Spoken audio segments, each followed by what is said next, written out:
찬양하시겠습니다.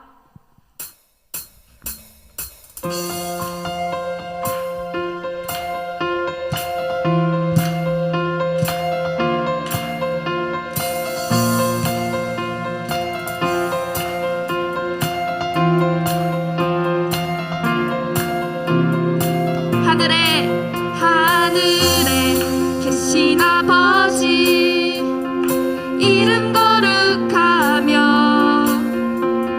주의 영광 이곳에 가득하길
자유해 나는 기뻐해 주 안에서 나 뛰놀리 다 같이 One, two, three, four 나는 자유해 나는 기뻐해 주 안에서 나 뛰놀리 기뻐하며 자유를 선포해 승리하신 주님께 외치세 기뻐하며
본문 말씀은요, 누가복음 8장 40절에서 42절, 또 49절에서 56절 말씀입니다.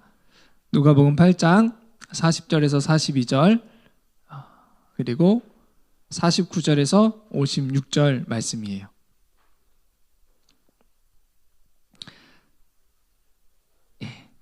제가 읽고요, 마지막 56절 다 같이 읽겠습니다.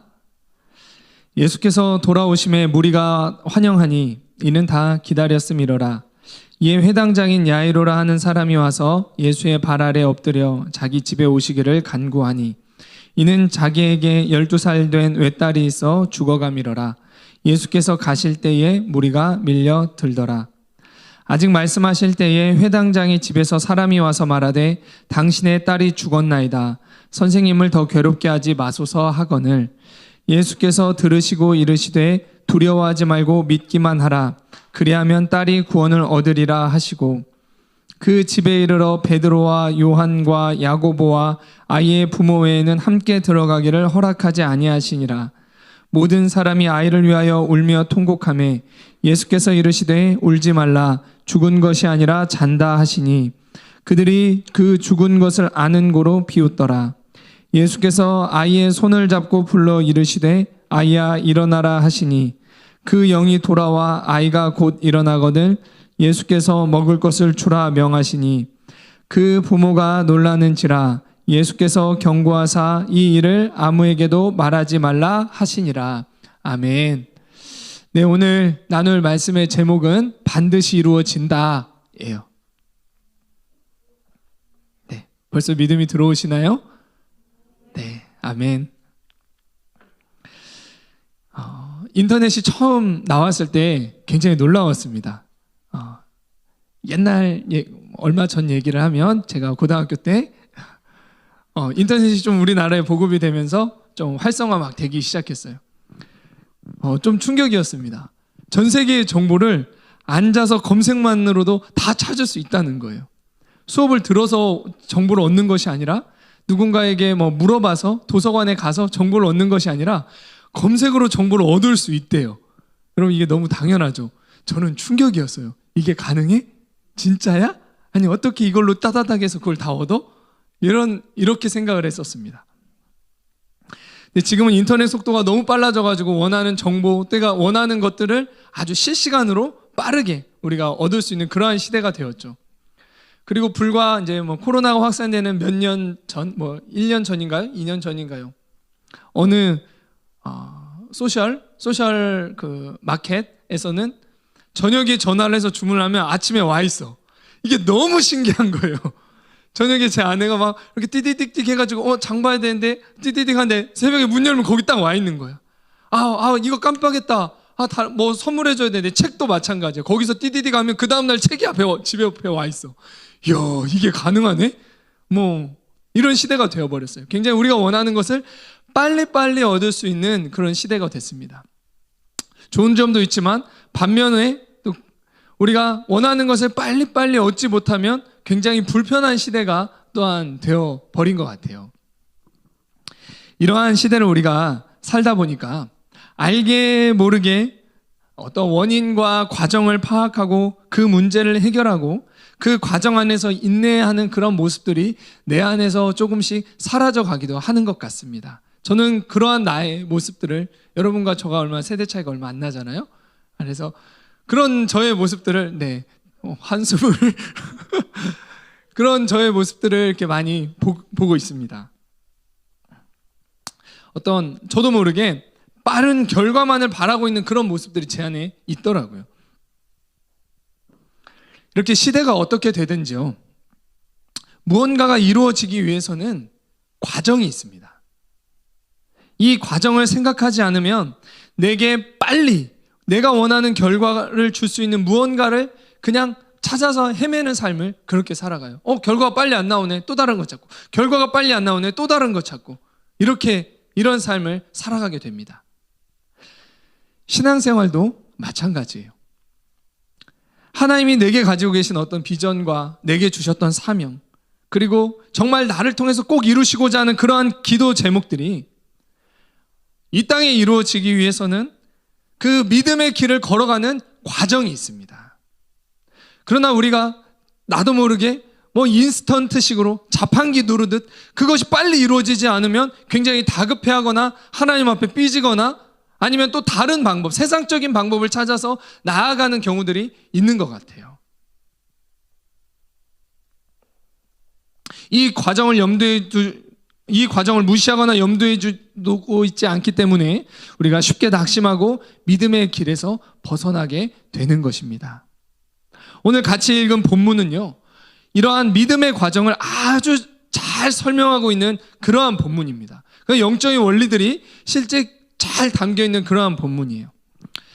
자, 오늘 말씀을 통해서 우리 다시 한번 믿음을 회복하고요, 이 믿음의 과정을 통과해서 하나님의 선한 계획이 나와 내가 속한 공동체, 나를 통해서 기도하시는 그곳에 이루어지게 되시기를 바랍니다. 본문이 이렇게 시작이 되고 있어요. 예수님께서 돌아오심에 무리가 다 환영했대요. 무리가 예수님을 기다렸대요. 예수님이 거라사 지방에 가셔서 귀신 들렸던 한 사람을 고치시고 다시 갈릴리 가버나움으로 돌아오신 그때입니다.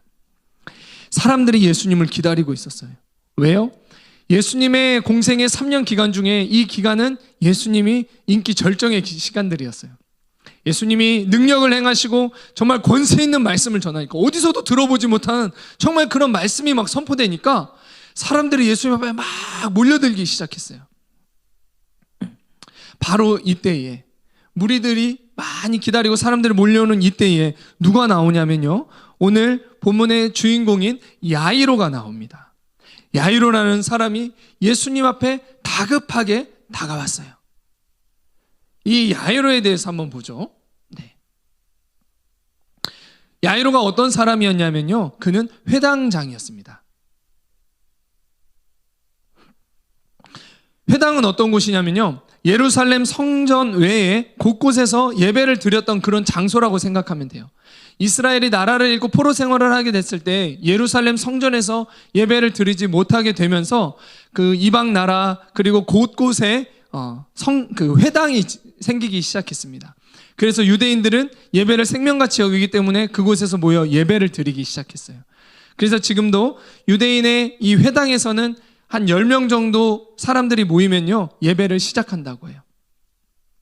그래서 그곳은 어떤 일이 일어나냐면, 그곳에서 이제 뭐 예배도 일어나고 말씀이 선포가 되고 막 그렇게 하는 곳이 바로 회당이에요.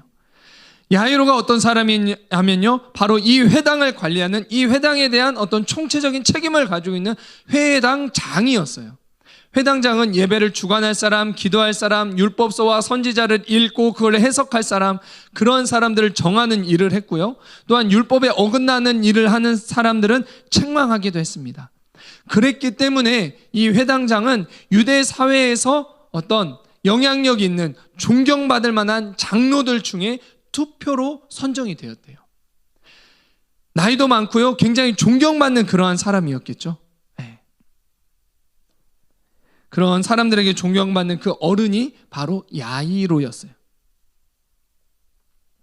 이랬던 야이로가, 어떤 권위가 있었고 존경받는 장로였던 야이로가 예수님의 지금 발 앞에 나와서 엎드립니다.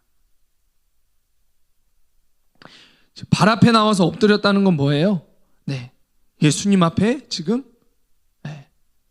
애기들이 누워서 투정 부리는 게 아니라 무릎을 꿇은 거죠. 한번 생각해 보세요. 나이도 많고요, 사회적 지위도 있는 회당장이요, 30대 청년인 예수님께 나와 무릎을 꿇었어요. 예를 들면 저에게 50, 60, 70대는 여러분들의 아버님보다 50, 60, 70까지는 안 되셨나요, 아버님이? 네. 할아버지나 그런 아버님들이 나와서 제 앞에 지금 무릎을 꿇은 거예요. 상상이 이해가 되시나요? 좀 그런 광경이에요. 왜 그랬어요? 왜 그랬을까요? 정말 해결되었으면 하는 그만큼 간절한 문제가 있었기 때문에, 그런 것들이 있었기 때문에 지금 그 청년 예수님 앞에 나와서 무릎을 꿇은 거겠죠. 무릎을 꿇었다는 것은요, 간절함의 표시이죠. 그리고 또한 무릎을 꿇는다는 것은 뭐예요? 그 권위 아래 들어간다, 항복한다, 이런 의미가 있죠. 나이 많은 어르신이 제 앞에서 무릎을 꿇는다는 건 뭐예요?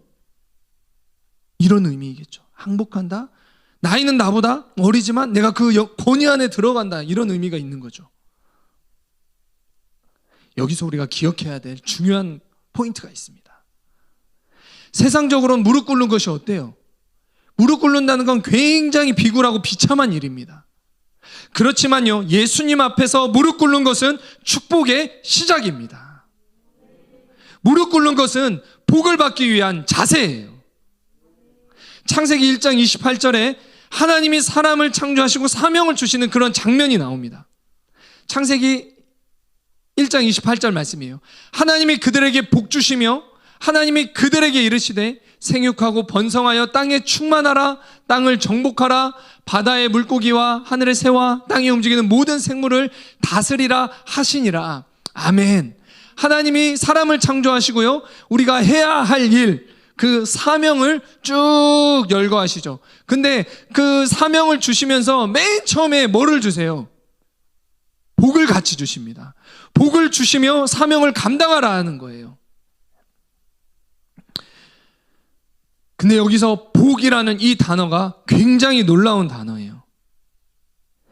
이 복이라는 단어 안에는요, 복을 받는 그 방법이 기록이 되어 있어요. 원어에 보면 이게 바라크로 되어 있습니다. 무슨 뜻일까요? 감이 있으면 대략 한번 찍어보세요. 네, 맞습니다. 바라크, 복이라는 이 단어 안에 무릎 꿇다라는 의미가 있어요. 놀랍지 않나요? 굉장히 신기하지 않나요? 제가 이 사실을 알고 깜짝 놀랐어요. 뭔가요? 좀 답 나오죠. 자, 우리가 복을 받기 위해서는 어떻게 해야 되는 거예요? 먼저 또한 사명을 감당하기 위해서, 그 사명을 이루기 위해서 무엇을 해야 된다는 거예요? 먼저 하나님 앞에 무릎 꿇어야 된다는 거예요. 하나님의 그 권위 안에 우리가 들어가야 된다는 거예요. 하나님 앞에 영적으로는 항복해야 된다는 거예요. 그것이 하나님이 지으신 우리가 하나님의 사명을 감당할 수 있는 첫 번째 방법입니다. 이것이 먼저 돼야 되는 거예요. 우리 복을 받아야만 주의 사명을 감당할 수 있는 거예요.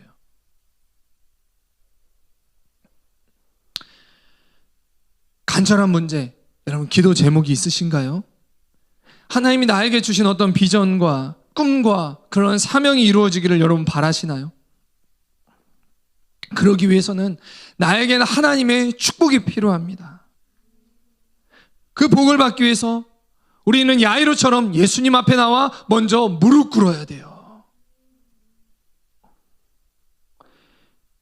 기도의 자리로 나아가 내 욕심, 내 방법을 내려놓고 예수님의 권위 안에 들어가야 됩니다. 근데 우리는 어때요? 무릎 꿇음 없이 무언가 달라고만 합니다. 주님과의 관계 안에서 정렬되짐 없이, 그 권위 안에 온전히 들어감 없이, 항복함 없이 내 방법과 내 계획대로 무언가를 이루어 달라라고만 외칠 때가 많이 있지는 않으신가요? 예수님께 나와 항복되고 그 권위 아래 들어가기 시작할 때 그런 사람에게 내 인생을 향한 하나님의 비전과 사명이 계시되고 그것을 감당할 만한 하나님의 축복이 임하게 되는 것입니다. 회당장 야이로의 그럼 간절한 그 기도 제목, 그가 해결받기 원하는 그 문제가 뭐였냐면요, 바로 죽어가는 딸의 치유였어요. 회당장 야이로에게는요, 사랑하는 딸이 지금 눈앞에서 죽어가고 있어요. 얼마나 마음이 아팠을까요? 그리고 얼마나 간절했을까요? 정말 지푸라기라도 잡고 싶은 그러한 심정이었을 거예요. 할 수만 있다면 모든 것을 정말 다해서 이 딸 살리고 싶은 정말 그런 마음이었을 거예요. 야이로와 같이 간절하게 바랬던 그런 기도 제목이 있으신가요? 꼭 이루어졌으면 하는 그런 것이 있으신가요?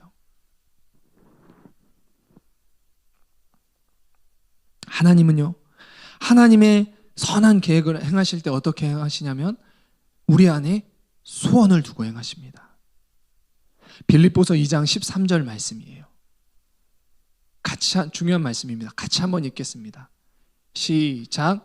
너희 안에서 행하시는 이는 하나님이시니 자기의 기쁘신 뜻을 위하여 너희에게 소원을 두고 행하게 하시나니. 아멘.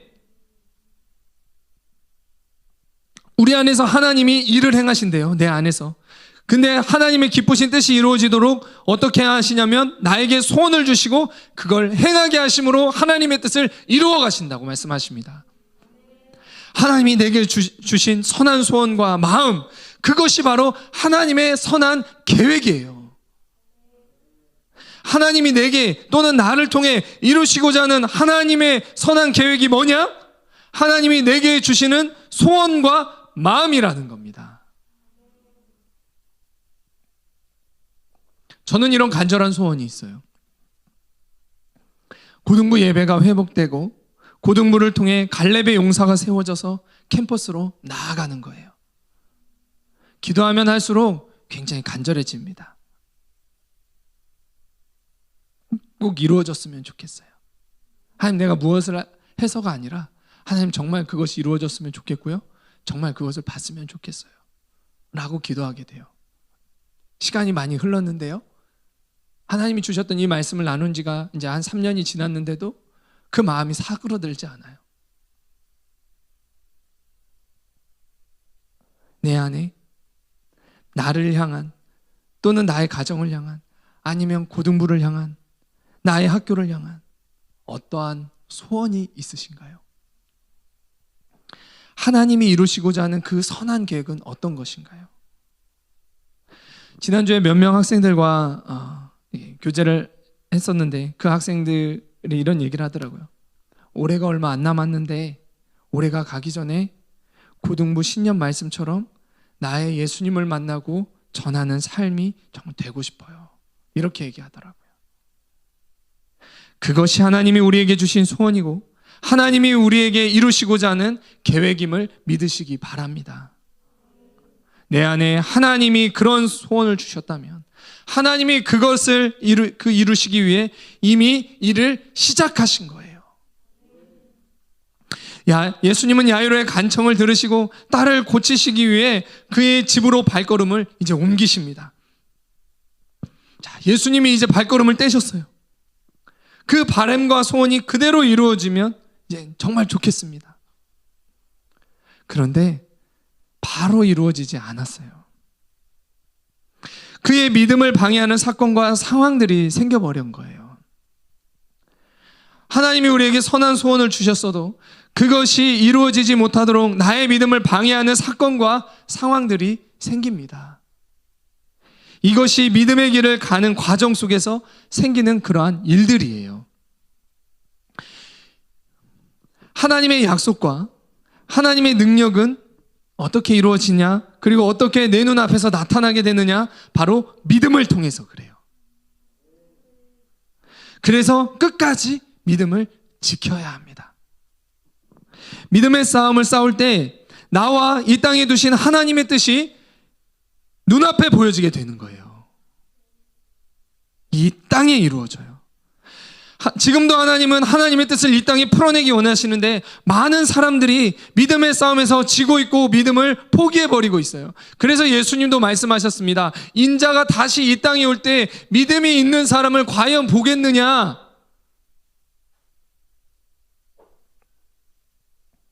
먼저 야이로가 예수님과 함께 딸에게로 가는데 많은 사람들이 더 예수님께 막 밀려 들어왔어요. 바로 무리와 이 혈루증 걸렸던 그 여인들에 의해서 그의 믿음이 방해가 되었어요. 밀려오는 사람들에 의해서 예수님이 지체하게 되셨어요. 너무 사람들이 많이 움집해 있어가지고 예수님이 천천히 갈 수밖에 없었어요. 예수님 서로 막 예수님 보려고 오는 거야. 예수님은 지금 갈 길을 가셔야 되는데. 그런데 여기서만 그치지 않고요. 복병이 등장합니다. 어떤 복병이었냐면요. 예수님의 옷자락에만 손을 대도 정말 내가 12년 동안 고통받았던 하혈하는 그 혈루증이 낫게 될 거라는 믿음을 가진 그 한 여인이 등장해요. 그래서 그 여인이 그 믿음대로 예수님이 보지도 않지만 예수님께로 무리 사이를 막 삐집고 들어가가지고 예수님의 옷에 손을 딱 댑니다. 어떤 일이 일어났나요? 그의 믿음대로 그 즉시 혈루의 근원이 치유되었습니다. 근데 그 능력이 예수님으로부터 흘러간 것을 예수님도 아셨어요. 예수님은 그냥 아셔도 갈 길이 바쁘니까 한 영혼이 죽어가고 있으니까 그냥 그 길을 걸어가시면 되는데 예수님이 굳이 가는 걸음을 멈추셔가지고 누가 내 옷에 손을 댔느냐 물어보세요. 그리고 나서 그 여인을 꼭 찾으십니다. 그리고 그 여인을 회복하시며 하나님이 그 여인을 통해서 많은 무리들에게, 특별히 가까이 있었던 그 제자들에게 전하시고자 하는 그 메시지를 전해버리십니다. 움직이지 않으세요. 막 말씀을 하세요. 여러분, 내가 만약 야이로였다면, 이 지체되는 시간으로 인해서 상황이 더 나빠졌다면, 내 사랑하는 딸이 정말 분초를 다투어 가면서 죽어가고 있는데 어떤 마음이 들었을 것 같나요? 응급실에 가기 위해서 내 딸이 정말 응급차에 탔는데 그게 정말 지체되고 멈춰버렸다면, 그럼 어떤 마음이 들 것 같나요?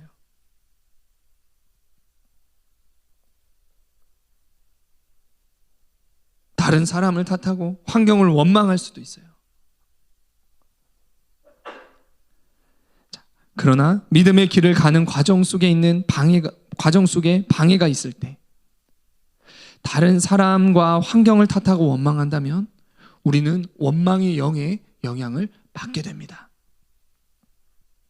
원망하고 다른 사람을 탓하는 것은 아무런 환경의 변화를 만들어내지 못해요. 오히려 그것은요, 회개를 막고요, 나의 영적인 변화를, 하나님께서 예비하신 그 일이 이 땅에 이루어지는 그것을 막을 뿐입니다. 우리는 이런 상황이 있을 때 원망함으로 하나님의 선하신 뜻이 내 안에 이루어지는 것을 스스로 막아버리는 경우들이 많이 있어요. 예레미야서 5장 25절에 그래서 이렇게 말씀하십니다. 하나님은 우리 가운데 좋은 것을 주기 원하시는 분이십니다. 좋은 것을 예비하고 나에게 찾아오세요. 나에게 줄 것을 손에 들고 딱 오세요. 근데 뭐가 그것을 막아요? 너희의 허물이 이러한 일들을 물리쳤고, 너희의 죄가, 너희의 연약함이 그러한 일들을 물리쳤고, 너희의 죄가 너희로부터 오는 좋은 것을 막았느니라. 이렇게 말씀하십니다. 원망하는 죄가 하나님의 뜻이 이루어지는 것을 막아요. 내가 원하는 방향으로 일들이 흘러가지 않고 지체된다고 해서, 그렇기 때문에 원망하지 마시기를 바랍니다. 이것이 하나님을 믿는 사람들, 하나님의 축복을 정말 경험하는 사람들이 가져야 될 삶의 모습이에요. 세상의 기준으로 여러분 살아가지 마세요. 좁은 길을 간다는 게 뭐예요? 원망하고 불평해야 될 만한 그런 환경이 있고 그런 탓을 해야 될 때 그것을 탓을 하는 것이 아니라 하나님의 말씀대로 사는 것이 좁은 길을 걸어가는 거예요. 그럼 우리는 어떻게 해야 되느냐? 대신에 하나님을 신뢰하고 하나님의 뜻이 어떻게 이루어질지를 기다리는 거예요. 하나님의 놀라운 계획이 예비되어 있음을 믿고 이런 상황 중에서도 마음을 지키시기 바랍니다. 빨리 새벽 배송이 안 됐다고, 내 집 앞에 새벽 배송이 안 됐다고 빨리만 또 쿠팡 말고 특정 브랜드 얘기했네요. 다른 막 소셜 마켓 막 또 찾아가고 또 주문하고 막 이런 짓 하지 말고, 크리스찬들은 어떻게 해야 돼요? 하나님을 신뢰하며 기다려야 돼요. 하나님께 주문 넣었으면 기다리세요. 그분을 신뢰하시고, 기업 피업은 신뢰하지 못한다 하더라도 하나님은 신뢰하시기 바랍니다. 이윽고 예수님이 아직 말씀 중이실 때 야이로의 집에서 한 사람이 막 달려와요. 급하게 달려와요. 어떤 일이 일어났을까요? 딸이 죽었어요. 이제 상황 종료죠. 절망적이에요. 무리가 밀고 혈루증 여인과 예수님이 대화하시는 그러한 중에 딸이 그냥 죽었어요. 조금 전까지만 해도 믿음이 있었는데 이제 딸이 죽었다는 소식을 듣자 있던 믿음도 사라져 버렸어요. 내 눈에 보이는 상황은 끝이 난 거예요. 종료된 거예요. 더 이상 나아질 것이 없는 거예요. 하지만 눈에 보이는 상황이 끝났다고 해서 하나님의 뜻이 끝난 것은 아니었어요. 하나님은 애초에 어떻게 작정하셨나요? 딸을 살리시기로 작정하셨어요. 하나님이 이렇게 하기로 작정하셨다면 그 뜻을 아무것도 취소할 수 없음을 믿으시기 바랍니다. 하나님은 딸을 위해 가고 계시는데 눈에 보이는 환경이 절망적이고 더 이상 믿음과 소망을 가질 수 없고 다 끝났다고 생각될지라도 야이로가 믿음 먼저 포기해버리면 안 됩니다. 예수님이 지금 딸을 위해 가고 계시는 중이에요. 마찬가지입니다. 내 눈앞에 상황이 자꾸 안 좋은 일이 생기고 지체되고 절망적이라 할지라도 하나님이 일하고 계시는데 내가 먼저 포기하지 마시기 바랍니다.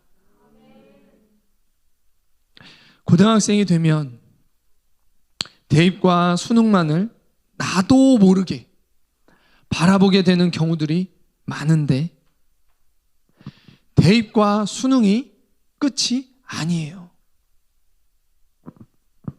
내 인생을 향한 하나님의 궁극적인 선한 뜻이 있습니다.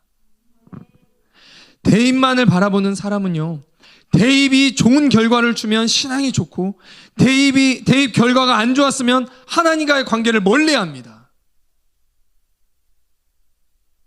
그러니까 어때요? 1교시 끝나고 극단적인 선택을 하는 사람들이 막 나오는 거예요. 내 인생을 향한 하나님의 선한 계획이 무엇인지 그것을 바라보시기 바랍니다. 하나님은 여전히 그 뜻을 이뤄가고 계세요. 대입과 수능 굉장히 좋은 목표예요. 목표 세우는 방법, 큰 목표를 잘게 쪼개서 단기적으로 목표를 세우는 거 굉장히 스마트한 목표 세우는 방법입니다. 단기적인 목표일 뿐입니다. 나의 어떤 동기부여를 해주는 좋은 목표예요. 그러나 내 인생의 목표와 목적이 대입이 되지 않으시기를 바라요. 나를 향한 하나님의 선한 계획이 내 인생 목표와 목적이 되시기를 바랍니다. 또 예수님과 함께 이 믿음의 길을 걸어가는 과정 중에 야이로에게 어떤 일이 일어났냐면요, 믿음을 갖지 못하게 하는 강한 세력이 야이로를 영적으로 공격합니다. 예수님이 딸을 고치러 가시는 길에 딸이 죽었다는 소식을 알리러 사람들이 왔어요.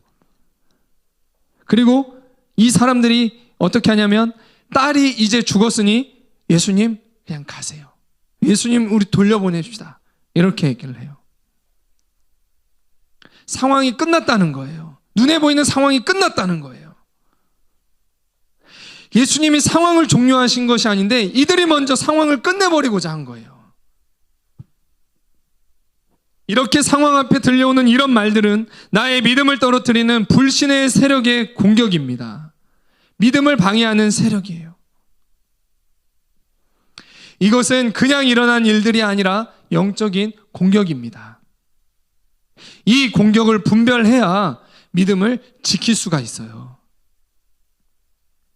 그러나 악한 영은 우리에게 두신 하나님의 계획이 이루어지지 못하도록 아주 끈질기게 치열하게 공격합니다. 쉽게 포기하지 않아요. 언제까지 따라다니냐면요, 예수님이 딸의 집에 가셨을 때도 계속해서 믿음을 갖지 못하게 합니다. 예수님이 그곳에 가셔서요, 이 딸은 죽지 않았다, 잔다라고 하니까 사람들이 어떻게 해요? 비웃습니다. 죽었는데 무슨 소리 하는 거야? 상황 끝인데 잔다니. 그냥 비웃어버려요. 웃어버려요. 이 세력이 얼마나 강하게 방해하냐면요, 그 믿음을 방해하지 못하는 그 세력이 제자들에게도 영향을 줍니다. 눈으로 보이는 끝난 것 같은 상황, 이러한 사람들의 말, 아이가 죽은 것을 슬퍼하는 현장 분위기, 사람들의 비웃음으로 예수님 곁에서 기적을 경험했던 제자들조차도 믿음을 갖지 못했어요. 이 믿음을 방해하는 세력과 싸움에서 이기기 위해서는요, 이 세력과 분리해야 됩니다. 예수님은 딸을 치유하는 자리에 이들이 모두 들어오지 못하게 하셨어요. 준비된 3명, 베드로, 안드레, 요한, 그리고 부모들만 딸이 있는 곳으로 들어오게 했습니다. 베드로, 안드레가 아니죠. 베드로, 야고보, 요한, 이 3명과 부모님만 그곳에 들어오게 했어요. 이게 영적인 원리예요. 믿음이 없는 사람은 하나님의 역사를 방해합니다. 하나님의 역사를 어떻게 해요? 비웃어요. 기드온 300용사, 예배의 회복, 갈렙 용사, 나 예수님을 만나고 전하라, 하나님의 말씀을 선포해도요, 비웃어요. 하나님이 이 시간에 나에게 좋은 것을 가지고 찾아오신다고 해도 비웃어요. 그러나 믿음이 있는 사람은요, 한 말씀으로 인생이 변하고 치유를 경험하고 하나님의 임재를 경험합니다. 똑같은 예배에 1년간 지냈죠. 어떤 사람은 이곳에서 하나님의 임재를 느끼고요, 이곳에서는 어떤 사람들은 하나님의 졸음을 느낍니다.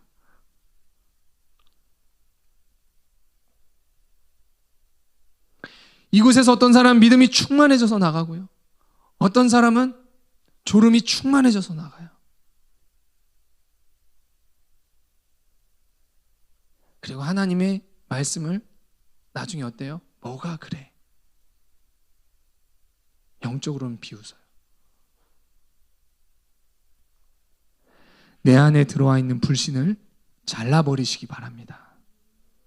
믿음을 갖지 못하게 하는 말을 차단해 버리시고 믿음을 가진 사람과 함께 하세요. 그 장소를 떠나 예수님께 나오시고 예수님의 말에 귀를 기울이세요. 내 인생을 향한 하나님의 선한 계획이 이루어지지 못하게 하는 세상의 말에만 계속 귀 기울이지 마시고 예배의 장소로 나오시기 바랍니다. 이곳에 나오면 하나님이 어떤 일을 하시나요? 나를 회개케 하시고 나의 믿음을 도우십니다. 나에게 세상을 맞설 만한 그 믿음을 더해 주십니다. 그렇지 않으신가요? 선생님들 그렇지 않으신가요? 선생님들 직장에서 찌들으셨는데 예배 드리면 막 믿음이 충만해지지 않으신가요? 그렇다고 합니다.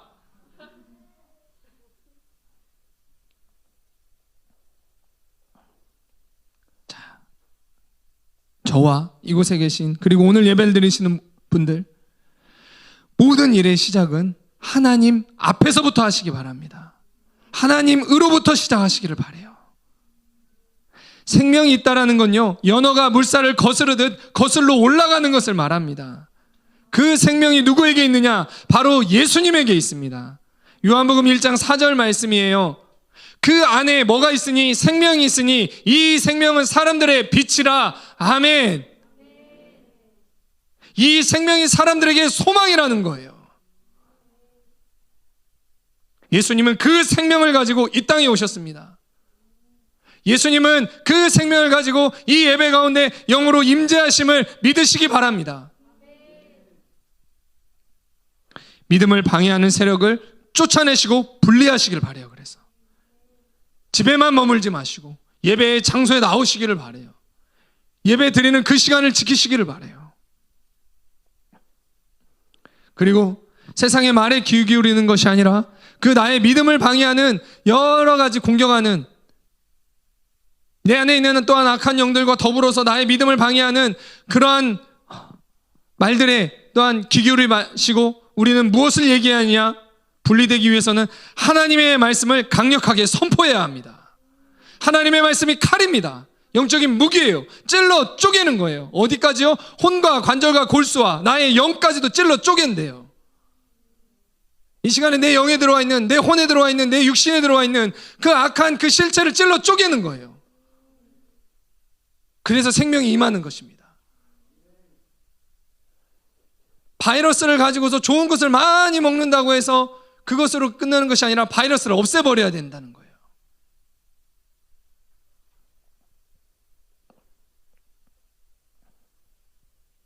악한 영들이 나를 믿음을 갖지 못하도록 환경으로 속이고 메시지로 공격하면 하나님의 계획과 그 뜻을 나는 반대로 선포해야 합니다. 진리를 계속 선포하면요, 거짓은 힘을 잃고 떠나가게 돼요. 우리를 공격하는 악한 영은 힘을 잃고 떠나가게 돼요. 내 안에 들어있는 악한 영의 거짓말은 무엇인가요? 그것을 잘 모르시겠다고 한다면 여러분 말씀에 비춰보세요. 성령 앞에서 그걸 비춰보시면 그것이 조명이 됩니다. 내 인생을 향한 하나님의 계획. 나는 하나님의 자녀다. 나는 하나님 뜻대로 사는 하나님의 백성이다. 나는 하나님의 기르시는 양이다. 나는 하나님의 뜻이 이루어지게 돼. 그래서 하나님이 소유 삼으신 자다. 예수님은 나를 사랑하신다. 예수님은 나를 만나 주실 것이다. 나는 사람을 살리고 생명을 세우는 생명의 통로가 될 것이다. 내가 있는 곳이 복을 받고 하나님 나라가 임할 것이다. 내가 돕게 하신 사람, 내게 돕게 하신 사람이 영적으로 변화되고 다른 사람을 전도하는 사람이 될 것이다. 고등부 예배는 회복될 것이다. 캠퍼스를 정복할 갈렙의 용사는 일어날 것이다. 계속해서 하나님의 말씀을 선포하시길 바랍니다. 내 속에 들어와 있는 거짓을 잘라내버리세요.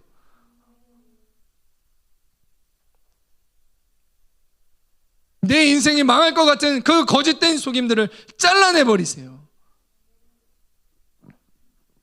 그리고 세상의 메시지가 강하게 들리는 그곳을 떠나서 예수님께 나와 부르짖으시기 바랍니다.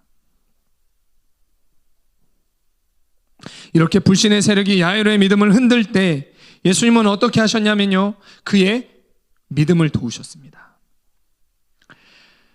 고등학생 기간을 통해서 내 인생을 향한 하나님의 뜻이 이루어지기 원하신다면 예수님께 나아가시기를 바랍니다. 예수님이 나의 믿음을 도와주세요. 올해가 끝나가고 있죠. 내년에는 예수님을 떠나 내 힘으로 하려 하지 말고 예수님께 가까이 나아가시기를 바랍니다. 그럼 내 인생을 향한 하나님의 계획에 한 걸음 더 가까이 가게 되실 거예요. 무리들로 인해서 마음이 조마조마하고 딸이 죽은 소식을 듣게 되었을 때 예수님은 야이로의 믿음을 도우셨죠. 누가복음 9장 50절 말씀이에요. 말씀을 선포하십니다. 예수님이 들으시고 이르시되, 딸이 죽었다는 소식을 들었어요. 그리고 야이로의 믿음이 푹 꺼져버리는 것을 보신 거예요. 예수님이 야이로에게 말씀을 선포하십니다. 두려워하지 말고 믿기만 하라. 그리하면 딸이 구원을 얻으리라 하시고. 아멘. 예수님은 야이로의 믿음을 도우셨고요, 야이로가 믿음을 회복하고 지키게 됐을 때 어떻게 하셨나요? 딸을 일으키셨어요. 예수님이 일으키셔야 할 딸이 나에게는 무엇인가요? 예수님이 일을 시작하셨다면, 내게 선한 소원을 주시며 움직이셨다면, 이젠 방해가 있고 어려움이 있어도 이 믿음을 끝까지 지킬 때 딸이 일어나게 되는 거예요. 예수님이 죽은 딸을 일어나게 하십니다.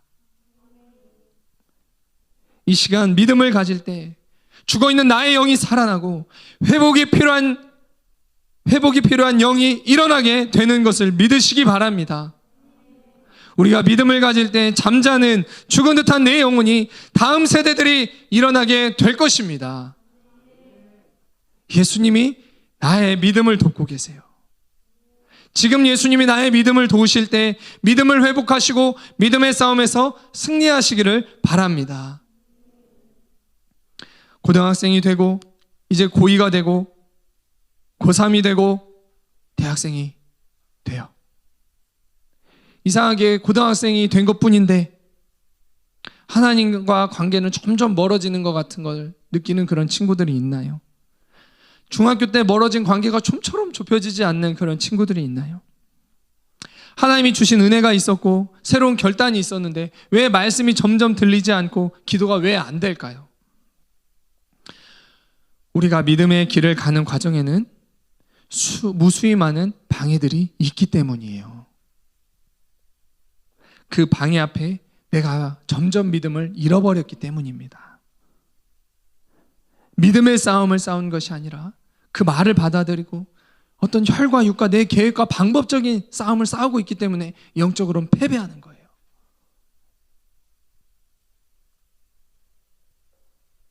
내게 주신 선한 하나님의 소원과 계획은 멀어지는 것 같고 하나님과 관계 또한 점점 멀어지는 그 이유는 나를 향한 하나님의 계획이 취소됐기 때문이 아니라 믿음의 싸움에서 지고 있기 때문이에요. 고등학생 기간 치열한 강력한 영적 전쟁이 여러분 있다는 것을 받아들이시기 바래요. 있어요. 그 전쟁에서 꼭 승리하시기 바랍니다. 남은 자가 되세요. 대학 가서 휩쓸려 버리는 그런 자가 되지 말고요. 남은 자가 되시길 바래요. 예수님이 오늘도 예배를 통해서 나의 믿음을 돕고 계십니다. 말씀을 통해 믿음을 회복하고 하나님 관계가 더 깊어지고 하나님이 주신 지혜를 받고 하나님의 인도하심을 받는 삶을 회복하시기를 바랍니다. 이 싸움의 과정을 통해 이 싸움에서 이기게 될 때 하나님이 애초에 가지고 계셨던 계획이 이 땅에서도 이루어지게 됩니다. 아이야 일어나라 선포를 통해 죽은 나의 영이 살아나고 나의 공동체가 살아나고 나의 가정이 살아나고 나의 학교가 살아나게 될 것입니다. 오늘 말씀을 통해 먼저 죽은 나의 영이 다시 살아나게 되시기를 바랍니다. 결론이에요. 나를 향한 하나님의 계획은 반드시 이루어집니다. 하나님은 그 계획을 취소하지 않으셨어요. 누가 취소했어요? 나의 믿음을 방해하는 그 세력들이 자꾸 취소했죠. 눈에 보이는 것만 믿게 하는 그 세력들이 취소한 거죠. 하나님의 뜻이 이루어지기 위해 믿음의 길을 걸어가는 과정이 있어요. 오늘 그것을 봤어요. 그 과정 속에 나의 믿음을 흔드는 여러 가지 상황과 사건, 세력들이 있지만 예수님을 끝까지 의지함으로 그 싸움에서 승리하시길 바랍니다. 야이로의 옆에서 야이로의 믿음을 순간순간 돕고 계시는 그 예수님을 바라보시고 붙드시고 의지하시기를 바랍니다. 내 곁에 누가 계시나요? 예수님이 계십니다. 믿음으로 하나님의 선한 계획이 내게 이 땅에 이루어지게 될 것을 보게 되시길 바랍니다. 하나님께서 일으키기 원하시는 딸들이 일어나는 역사가 나타나기를 바랍니다. 하나님의 계획은, 하나님의 선하신 뜻은 반드시 이루어집니다. 기도하겠습니다.